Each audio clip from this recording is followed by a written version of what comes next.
Alhamdulillahi Rabbil Alamin, wassalatu wassalamu ala ashrafil mursalin, Sayyidina Muhammad wa ala alihi wa sahbihi ajma'in, wa man tabi'ahum bi ihsanin ila yawmiddin.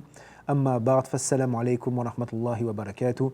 Mes chers frères et sœurs, marhaban bikum pour ce nouvel épisode de cours sur la zakat. Nous avons vu dans le cours précédent les objectifs et les sagesses qui se cachent derrière l'obligation de l'aumône légale, la zakat. Nous allons voir aujourd'hui sur quel bien est-ce qu'il faut prélever la zakat. Parce que bien sûr, maintenant, ensuite, il y a des détails. Il ne s'agit pas de payer la zakat sur tout et n'importe quoi. Déjà, les biens sur lesquels nous devrons prélever la zakat, ce sont les biens qui sont de côté. Ce ne sont pas les biens que nous utilisons au quotidien, ni même l'argent que nous utilisons au quotidien. Le budget quotidien pour faire vivre un foyer, ce n'est pas sur cela que nous devrons prélever de la zakat, mais c'est sur ce qui est épargné, sur ce qui est mis de côté et sur ce qui prend de la valeur. Ce qui est mis de côté, qui n'est pas utilisé dans la vie quotidienne et qui prend de la valeur. Par exemple, quelqu'un qui aura une voiture, sa voiture qu'il utilise, même si c'est une voiture prestigieuse, même si c'est une marque d'une voiture qui coûte cher, mais une voiture, c'est ce qu'il utilise au quotidien. Et ça ne prend pas de la valeur, au contraire, ça en perd. Et donc, il n'aura pas à payer, même quelqu'un qui a une belle voiture, eh bien, il n'a pas à payer de zakat par rapport à sa voiture. Par exemple aussi, regardez, l'or et l'argent. Il y a de la zakat à payer sur cela, mais pas sur les bijoux qu'une femme utilise dans sa vie quotidienne. Ceux-là, ils ne seront pas soumis à la zakat. Il faut qu'ils soient mis de côté. Alors, parfois, ça se fait, et donc ça revient à l'intention de la personne. Il y a parfois des femmes, notamment, qui, comme réserve, achètent de l'or, parce que l'or, c'est une valeur sûre, et elles achètent des bijoux en or, mais elles les mettent de côté. En vérité, c'est une façon de mettre de l'argent de côté. Là, il faudra payer la zakat. Donc, il faudra faire la différence entre les bijoux qu'elles portent au quotidien et les bijoux qui sont là, en fait, comme réserve d'argent mise de côté. Les bijoux au quotidien, il n'y a pas de zakat à payer dessus, mais l'or, ceux qui sont mis de côté en réserve d'argent, eh bien, ceux-là, si, ils sont, entre guillemets, zakatables, c'est-à-dire qu'il faudra payer la zakat dessus. Alors, comme condition, il y a deux conditions à cela, c'est que cet or ou cet argent soit détenu depuis au moins une année lunaire. Al-Hawl, ce qu'on appelle au moins une année lunaire. Il faut que elle soit en la possession de la personne pendant une année lunaire. Une fois que cela s'est fait, il y a aussi une question de quantité. Donc il y a le temps que l'on a, depuis combien de temps est-ce que c'est mis de côté, mais aussi la quantité. Il faut qu'il y ait un minimum, un petit peu comme les impôts, en dessous duquel les biens ne sont pas imposables. Là, il y a un minimum que l'on doit posséder pour devoir payer la zakat. Ce minimum, c'est ce qu'on appelle un nisab. Et c'est la valeur, alors si c'est de l'or, c'est 85 grammes d'or. Il faut que nous ayons en notre possession au moins 85 grammes d'or. Et pour l'argent, 595 grammes d'argent. Si une personne a de l'or de côté, mais moins de 85 grammes, elle n'a pas de zakat à payer. Ou de l'argent, mais moins que 595 grammes, pareil, elle n'est pas zakatable ou imposable. Par contre, si elle a plus que 85 grammes d'or depuis plus d'un an, là, il faudra en donner une partie. Combien ? 2,5%, un quarantième. 2,5% de la totalité, pas de 85 grammes. 85 grammes, c'est le seuil en dessous duquel la personne n'a pas à payer de zakat.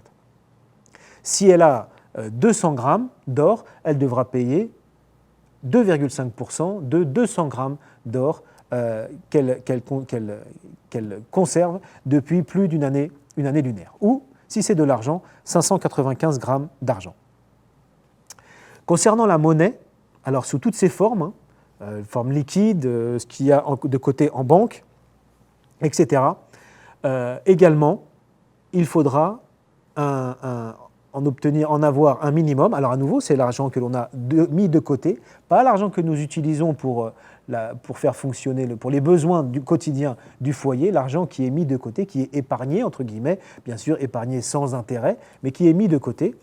Et également, il y a un minimum un minimum à avoir, c'est la valeur de 85 grammes d'or. Donc si cet argent est mis de côté et qu'il dépasse la valeur de 85 grammes d'or, eh bien également, il faudra en donner 2,5%. Donc cela, ça va changer en fonction du cours de l'or. Il faudra, en fait, nous devons fixer une date chaque année. Alors nous pouvons prendre l'année lunaire, hein, donc le 1er Muharram par exemple, ou alors pendant le mois de Ramadan, se dire chaque Ramadan, je paye ma zakatul mal. Et là, au moment de payer, il faudra regarder le cours de l'or. Par exemple, ces derniers temps, il me semble que l'or était à environ 56 € le gramme. Hein, 56 € le gramme. Et donc, 85 grammes, la valeur de 85 grammes, c'est 56 fois 85, 4760 €. 4760 €. C'est un exemple. À chaque fois, il faut regarder le cours de l'or. C'est facilement, on trouve cela facilement sur Internet. Mais si c'est le cas, si c'est à 56 € le gramme, eh bien, il faut détenir en argent épargné, mis de côté, plus que 4760 €. En dessous, la personne ne paye rien. Au-dessus, elle paye sur la totalité. Si elle a 10 000 €, eh bien, elle devra donner 2,5% de 10 000 €. Donc l'or, l'argent, la monnaie. 3, les marchandises commerciales. Aussi, tout type de marchandises commerciales. Lorsque quelqu'un a un commerce, il doit payer la zakat sur ces marchandises commerciales. Alors, au moment de payer, à nouveau, une fois par an, il faut qu'il estime la valeur du stock, ce que font les comptables tout le temps, la valeur du stock qui lui reste à ce moment-là. Et si c'est au-dessus du nisab, eh bien, on payait également 2,5% de zakat. Quatrièmement, les produits agricoles, céréales, fruits, graines, etc.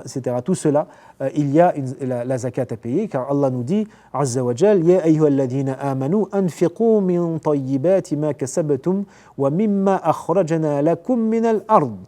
Ô les croyants, dépensez des bonnes choses que vous avez acquises et de ce que nous avons pour vous fait pousser de la terre. Donc, bon, ça, il y a des détails après, ça ne concerne pas tous les produits agricoles, et il y a aussi un minimum de quantité à avoir pour pouvoir être considéré comme zakatable. Bien sûr, ce mot n'existe pas, mais vous comprendrez que c'est une analogie sur imposable. Aussi, on va différencier sur le taux de zakat ce qui est irrigué naturellement par l'eau de pluie. Donc l'agriculteur n'a pas à fournir, à aménager ce qu'il faut pour que ce soit irrigué. Non, c'est irrigué naturellement. Et ce qui, au contraire, demande un aménagement et du matériel et un investissement pour que ce soit irrigué. Donc bon, nous n'allons pas rentrer dans tous ces détails dans cet épisode. Si vous êtes en situation où vous devez payer cette zakat sur des produits agricoles, eh bien, il convient de se tourner vers quelqu'un qui connaît ces questions-là, ces questions de fiqh, pour connaître les détails. Également, les têtes de bétail. Sur le bétail, il y a également la zakat à payer. Et là aussi, on fera une différence entre les animaux qui se nourrissent des pâturages naturels, donc cela ne demande pas d'investissement de la part de l'éleveur, et ceux au contraire, qui doivent être nourris et donc qui demandent du travail et de l'investissement de la part de l'éleveur. Et il y a un irsab, un minimum, qui est un nombre de têtes de bétail minimum. À nouveau, il y a des détails à connaître si vous êtes dans cette situation-là.